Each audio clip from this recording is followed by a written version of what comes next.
moderator, Pak. Oh iya, tadi sudah saya sebutkan. Baik, Bapak Ibu guru hebat, pada sesi 2 ini pada hari Jumat tanggal 16 Agustus tahun 2019 pukul 8.45 insya Allah sampai 9.45 pemateri Ibu Wiwi Indarwati dengan judul materi model RPP kurikulum 13 terbaru. Host Ibu Malihatun dan moderator Sujarwanto. Selanjutnya saya serahkan kepada Ibu Wiwi Indarwati untuk menyampaikan materi model RPP kurikulum 13 terbaru. Saya persilahkan Ibu. Nggih. Matur nuwun Pak Sujarwo sebagai moderator. Assalamualaikum warahmatullahi wabarakatuh. Selamat pagi Bapak Ibu guru hebat. Bertemu lagi dengan saya Wiwi Indarwati dari SMA Negeri 1 Kesesi. Pada pagi ini dalam Vkon batch 5 Jumat 16 Agustus 2019 sesi 2 saya akan menyampaikan materi tentang RPP kurikulum 2013 yaitu RPP berbasis POS. Nah, di tahun 2019-2020 seharusnya semua sekolah itu sudah menggunakan kurikulum 2013. Akan tetapi karena suatu hal mungkin sosialisasi yang belum mengena ke keseluruhan atau mungkin hanya ada beberapa guru yang sudah mengikuti sosialisasi dan sebagainya sehingga kita sudah menerapkan kurikulum 2013 tetapi kita belum menggunakan keseluruhan aturan-aturan yang ditetapkan dalam kurikulum 2013.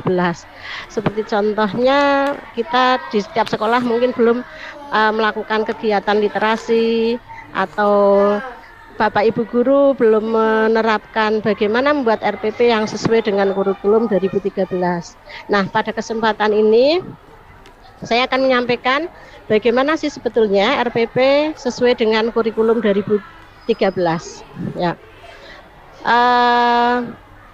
Hal yang akan saya sampaikan adalah oleh-oleh saya dari LPMP karena kebetulan saya adalah instruktur kurikulum 2013 Kabupaten dan beberapa kali saya juga diminta LPMP untuk membantu mereka di dalam mensosialisasikan di tingkat provinsi. Ya, saya ambil pendahuluan dulu dari Pak Anies Baswedan bahwa mendidik adalah tanggung jawab setiap orang terdidik. Berarti anak-anak yang tidak terdidik di Republik ini adalah dosa bagi setiap orang terdidik. Anak-anak Nusantara tidak berbeda. Mereka semua berpotensi, hanya dibedakan oleh keadaan. Monggo mudah-mudahan ini menjadi inspirasi kita semua. Nah, bagaimana sih RPP yang sesuai dengan kurikulum 2013 itu? Ya, sebentar Bapak Ibu. Ya. Saya mulai dulu dengan pengertian RPP menurut Permendikbud nomor 22 tahun 2016. RPP adalah rencana kegiatan pembelajaran tatap muka untuk satu pertemuan atau lebih. Jadi dalam satu RPP itu bisa Bapak Ibu membuat lebih dari satu pertemuan. Biasanya kita buat satu kompetensi dasar atau satu KD. Nah, RPP ini dikembangkan dari silabus untuk mengarahkan kegiatan pembelajaran peserta didik dalam upaya mencapai kompetensi dasar. Maaf. Komponen RPP seperti yang sudah Bapak Ibu buat ini seperti biasa paling atas itu identitas terdiri dari sekolah, mata pelajaran, kelas, semester biasa nggih. Materi pokok itu diambil dari KD-nya. Kemudian alokasi waktunya, alokasi waktu itu biasanya sudah kita rancang sejak kita mengembangkan silabus nih. Ya. Kemudian setelah identitas kita tulis KI. Ya, KI ini tinggal kita mengutip tidak ngarang Bapak Ibu. Jadi KAD ada KI 1, KI 2, KI 3 sampai KI 4 itu dikutip dari Permendikbud nomor 21 tahun 2016. Kita copy paste saja. Ya. Setelah KI selanjutnya adalah KD dan IPK. Kompetensi dasar dan indikator pencapaian kompetensi. KD ini satu pasang yaitu KD 3.1 1 misalnya, KD3 dan KD4 itu satu pasang ya, karena KD3 itu kognitif, kalau KD4 itu psikomotorik. Nah, misalnya di 3.1 berarti pasangannya adalah KD4.1. Maaf Bapak Ibu, ini terlihat apa enggak ya? Layar saya, slide share saya. Terlihat Bu, Terlihat. Oke, kita lanjutkan. Nah, IPK itu disusun menggunakan kata kerja operasional. Nah, dari KD itu misalnya KD-nya mendeskripsikan, non saya karena saya mapelnya ekonomi, mendeskripsikan tentang masalah ekonomi dan sistem ekonomi. Lah, IPK itu seperti yang kita lakukan biasanya, apa-apa yang kita jelaskan kepada anak supaya anak memahami itu. Karena kita akan menjelaskan tentang masalah ekonomi, berarti kita memberikan dulu pengertian, misalnya ya, pengertian tentang masalah ekonomi. Berarti IPK pertama mendeskripsikan tentang masalah ekonomi, ngaten itu. Nah, kemudian langkah kedua misalnya menjelaskan pengelompokan masalah ekonomi. Kan ada 2 masalah ekonomi, klasik sama modern misalnya seperti itu. Sampai dengan IPK itu harus minimal itu kompetensinya sama dengan KD. Kalau KD-nya mendeskripsikan berarti IPK-nya minimal sampai mendeskripsikan. Kalau KD-nya menganalisis berarti IPK-nya harus sampai menganalisis. Nah, kesalahan yang sering terjadi, KD-nya itu menganalisis, tapi membuat IPK-nya nggak ada yang menganalisis. Berarti kita belum mencapai KD. Oke, lanjut. Siap. Iya. Tujuan pembelajaran yang beda dengan RPP model lama. Kalau tujuan pembelajaran yang sekarang, tujuan pembelajarannya itu dideskripsikan menjadi satu paragraf. Dalam deskripsi itu berarti ada audiensnya, ada peserta didiknya, ada behaviornya, ada kemampuannya, kemudian ada kompetensi yang akan dicapai, dan ada bagaimana cara mencapai kompetensi itu. Jadi kalau zaman dulu RPP itu tujuannya adalah tujuan 1, 2, 3 begitu ya. Apalagi yang RPP zaman lama itu ada TIU, TPK misalnya. Nah, TPK-nya misalnya 1, 2, 3. Kalau materinya apa tadi, tujuan instruksionalnya menjelaskan, berarti tujuannya siswa mampu menjelaskan gitu. Itu sudah RPP zaman old. RPP sekarang tujuan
Terus suaranya hilang Pak ya.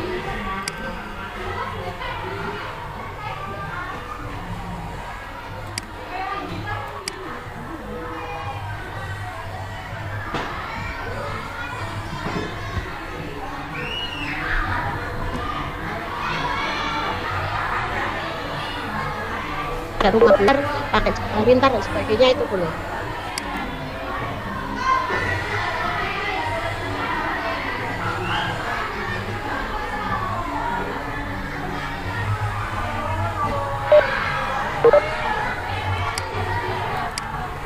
Yang yaitu 4C itu keterampilan abad 21 yang terdiri dari komunikatif, kolaboratif, critical thinking, dan creativity. Jadi di dalam langkah pembelajaran kita harus ada mendukung anak untuk melakukan komunikasi, kolaborasi, bekerja sama, berpikir kritis, dan berkreativitas. Nah, ini namanya langkah pembelajaran HOTS. Kan ada aktivitas misalnya membaca buku, melihat video, dan sebagainya. Dan jangan lupa Permendikbud nomor 20 tahun 2018, karakter itu harus ada penguatan pendidikan karakter yang kita masukkan secara eksplisit bukan implisit lagi, harus ditampakkan di dalam langkah-langkah pembelajaran. Misalnya ditampakkan gini, mengawali pembelajaran dengan mengajak berdoa bersama untuk meningkatkan karakter takwa religius, misalnya semacam ini, berarti secara eksplisit kelihatan di situ. Nah ini ya, kemudian kegiatan pendahuluan seperti biasa nganterin kegiatan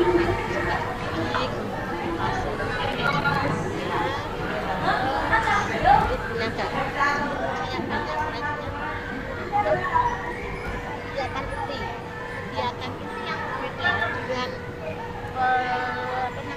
pembelajaran yang sebelum kurikulum 2013 bahwa di kegiatan inilah yang ada kita masukkan sintak-sintak atau tahapan dari metode yang misalnya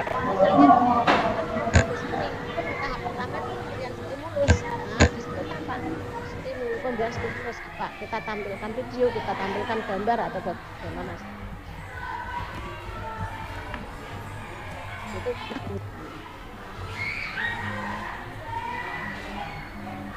lanjut yaitu penutup seperti biasa melakukan refleksi, memberikan kesimpulan dan memberikan umpan balik, misalnya tadi mengecek apakah anak itu sudah mampu menyerap pembelajaran atau belum misalnya.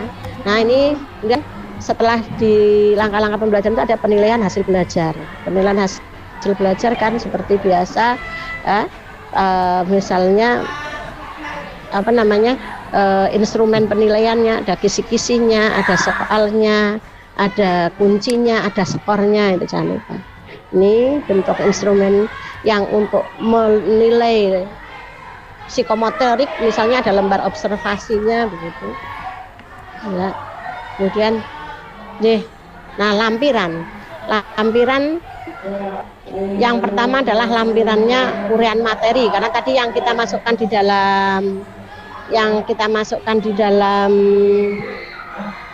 di dalam RPP hanya materi-materi pokok. Nah, ini itu lampiran yang pertama. Lampiran yang kedua adalah lembar kerja. Kalau kita menggunakan lembar kerja yang tadi untuk mendukung anak untuk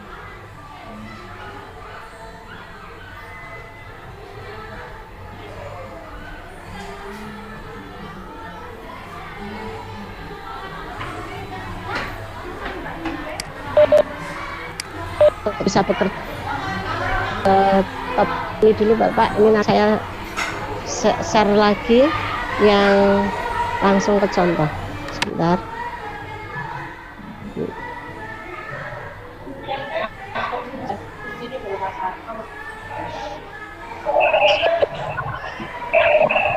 Bagaimana ini sudah itu belum Bapak Ibu?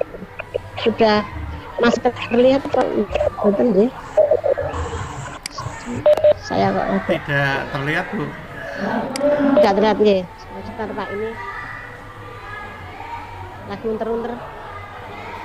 Masih muter-muter punya saya. Sebentar.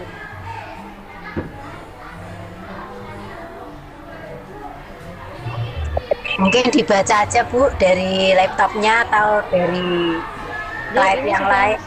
selesai Bapak Ibu lampiran, saya cuma hanya ingin menunjukkan contoh saja dari RPP yang sudah saya buat seperti ini. Ini berarti saya tutup dulu nggih. Ini apa namanya tampilannya nggih. Nah, ini sudah saya tutup. Ini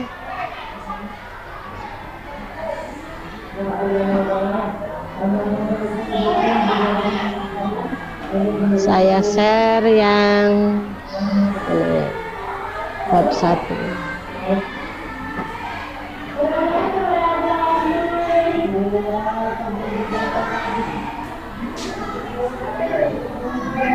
Terlihat betul Pak?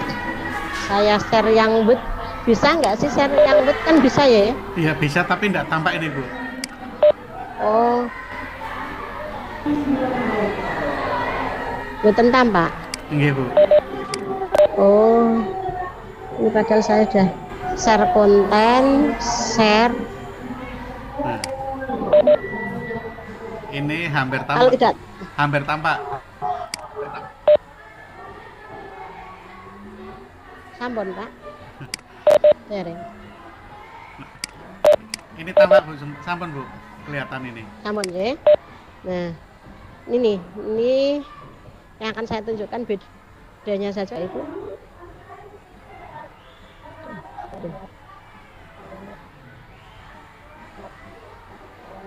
Kalau KI 1 kali 4 tinggal tutok nggih.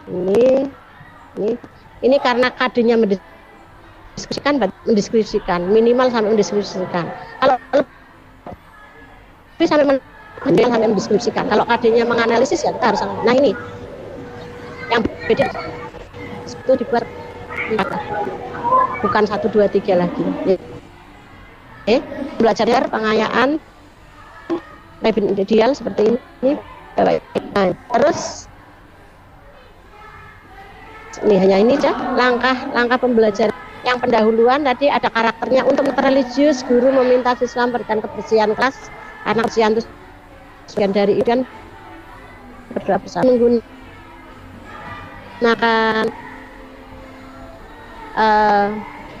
model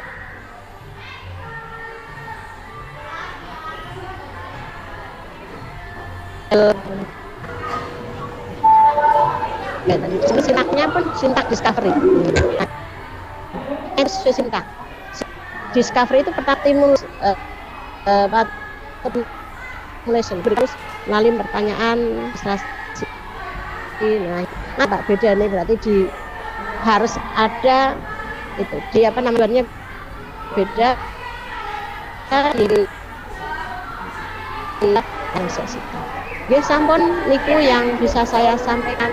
Monggo saya serahkan kembali kepada Pak Sujarwo sebagai moderator. Ya, terima kasih Ibu. Ya. Nih. Yang telah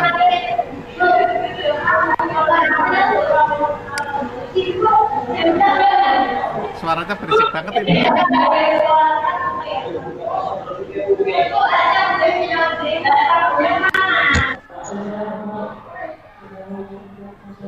Monggo kalau ada pertanyaan, kalau tidak Ya, ada. sebentar Bu.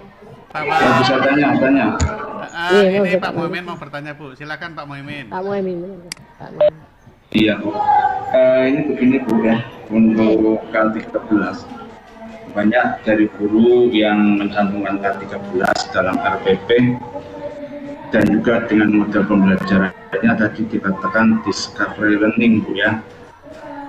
Discovery learning itu adalah model pembelajaran yang mengajak siswa untuk mencari, menemukan, ya discovery kan mencari dan menemukan sendiri gitu. Nah, jadi ini lebih pada contextual learning ya, jadi contextual learning. Maka saya ingin tahu penerapannya dalam KBM diikuti di K13-nya itu lebih dengan waktu yang tersedia. Terima kasih. Sampun Pak? Cukup Bu, sampun. Berarti tadi apa penggunaan dari discovery learning apa kaitannya ya dengan K13 ya? Gini Bu, untuk model discovery learning yang tadi saya lihat di RPP-nya, banyak guru yang mencantumkan berbagai model pembelajaran, tetapi dalam penerapan di KBM-nya itu tidak seperti di dalam RPP. Nah, saya contohkan seperti discovery learning. Discovery learning itu adalah mengajak siswa untuk menemukan sendiri dari pengetahuan yang ada. Jadi siswa diajak untuk menemukan sendiri. Nah, otomatis kalau itu siswa diajak untuk menemukan sendiri, maka siswa aktif Bu, untuk mencari sendiri. Dan lebih cenderung karena tadi itu banyak yang ekonomi, itu lebih cenderung kepada contextual learning. Nah, jadi untuk penerapan di KBM-nya sendiri, untuk yang discovery itu, discovery learning-nya itu dalam K13, Bu. Discovery learning memang menuntut anak untuk menemukan sendiri. Nah, itulah ya salah satu ciri dari pembelajaran HOTS, Pak. Jadi kalau discovery learning itu bisa dimasukkan ke dalam pembelajaran yang scientific. Untuk pelaksanaannya kalau misalnya guru itu berbeda dengan menuliskan macam-macam discovery learning tetapi tidak, itu kembali ke gurunya masing-masing Pak. Makanya supaya pelaksanaan sesuai perencanaan itu di kegiatan inti kalau menggunakan discovery learning ya sintaknya sesuai discovery learning. Kalau menggunakan problem based learning ya harus tindakannya atau kegiatan guru harus sesuai dengan sintak problem based learning. Inilah pentingnya di kegiatan inti harus sesuai sintak. Jadi misalnya yang saya contohkan tadi sih tentang masalah ekonomi atau tentang kebutuhan. Nah, di dalam membahas materi tentang kebutuhan, anak diberi stimulus. Kalau saya itu hanya pertanyaan-pertanyaan kebutuhan kamu itu dari SD, SMP sampai SMA itu beda-beda enggak? Nah, terus anak berusaha memikir sendiri, kenapa kok kebutuhan dari SD, SMP, bahkan mungkin dari TK sampai SMA itu kok beda-beda, itu faktornya apa yang menyebabkan kamu kok beda, kok kebutuhannya semakin bertambah. Akhirnya kan anak akan menjawab, oh karena ini Bu. Nah, itulah proses menemukannya itu dulu Pak, yang berarti anak itu menalar. Ini sudah termasuk pembelajaran HOTS Pak. Boleh ini di dalam kurikulum 13 justru kita harus seperti itu, penerapan discovery learning boleh. Bahkan untuk modal pembelajaran yang diharapkan itu 3 discovery learning, PBL sama PJBL di kurikulum 2013. Kembali kepada pelaksanaan yang berbeda, mungkin guru terpancang pada copy paste RPP Pak. Artinya begini, non sewu ya, kita copy paste RPP dari guru lain copy paste, mereka menerapkan discovery learning, ya sudah kita pokoknya anut saja, yang penting ganti-ganti materinya aja, sehingga dalam penerapan metode itu tidak pas dengan materi yang kita sampaikan. Nah, akhirnya kembali gitu. Ya harapan pemerintah adanya RPP itu kita nanti pelaksanaan menyesuaikan perencanaan. Akan tetapi ya seperti biasa Pak Haji, mungkin sudah menjadi rahasia umum, kita membuat RPP kadang-kadang hanya sebatas memenuhi kewajiban ngaten niku mbokan apa menawi wonten yang mau menambahkan. Ngaten Pak Muhammad, matur nuwun pertanyaannya. Ya, Ibu Wiwi, ini sebelum ada pertanyaan lagi, tolong di-share presensinya Bu, matur nuwun. Jelas tadi sudah saya share Pak Nur. Oh, pas saya hilang kontak Bu. Tadi saya sudah share yang ke Bu Maliha saya share secara chat pribadi, saya share lagi coba ya. Tapi Bu Maliha kok malah tanya jenengan. Ya. Tapi dibuka chat bisa ya? Buka chat saya Bu. Anu Bu, chatnya di everyone ini Bu, di everyone, Yes. karena semua peserta ingin Nampak kok Bu, nampak yang Hah? presensi. Sudah tampak. Sebentar Pak, saya malah tadi tak tutup sih linknya. Saya tak share lagi. Tampak buatan Bu Mali. Kalau tampak besar ke itu apa? Boleh.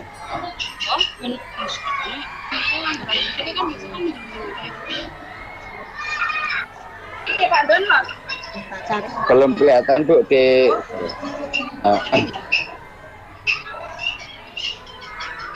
chatnya chat with everyone Bu, tarik ke atas ini belum kelihatan Bu. Lanjut.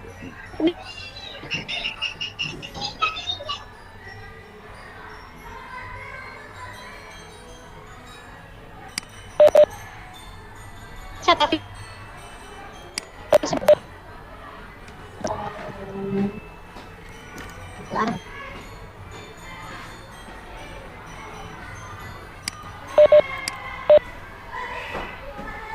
agak yang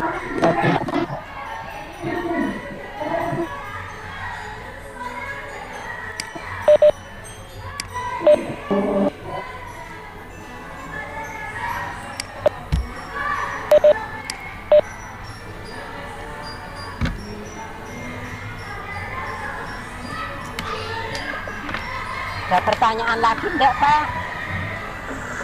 Apa sudah rampung ini untuk sesinya? Belum Bu, ini pertama nunggu presensi yang akan di-share oleh Bu Wiwi sambil nunggu. Yang kedua barangkali Bapak Ibu akan ada yang bertanya, saya persilahkan.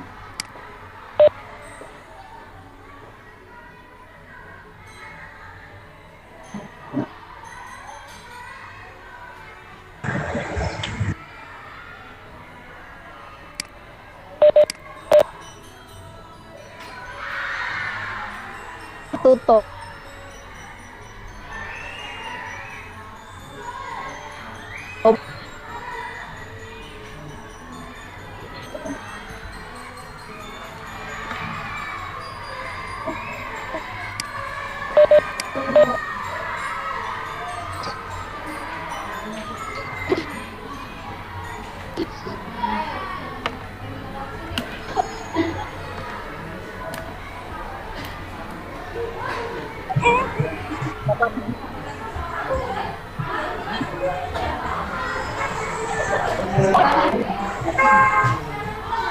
Bang.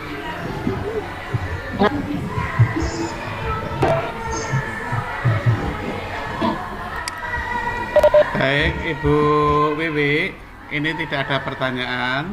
Selanjutnya, jenengan menyimpulkan kegiatan Bu, silakan. Saya persilakan pada Ibu Wiwi untuk menyimpulkan.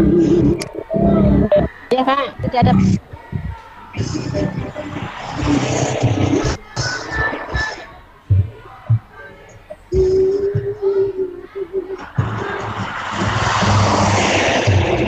Dalam RK.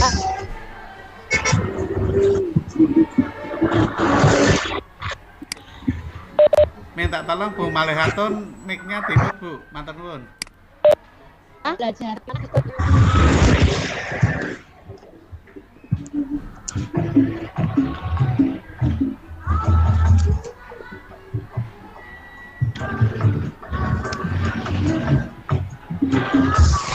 Saya ulangi lagi.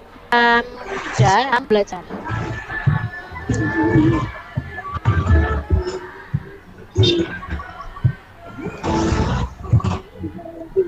Bentuk bangunan kemudian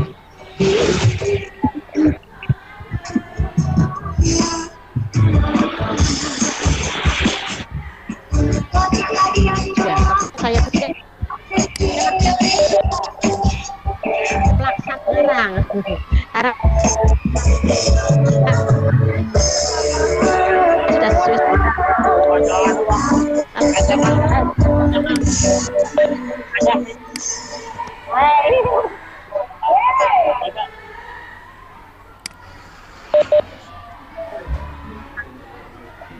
Bu Wiwi sudah sudah tidak tampak di monitor lagi. Untuk selanjutnya saya kembalikan waktu kepada Ibu Malihatun. Monggo Bu untuk menutup. Matur nuwun. Sebelum ditutup presensi belum nampak ini. Ya, Ibu Wiwi. Ya, gimana Pak?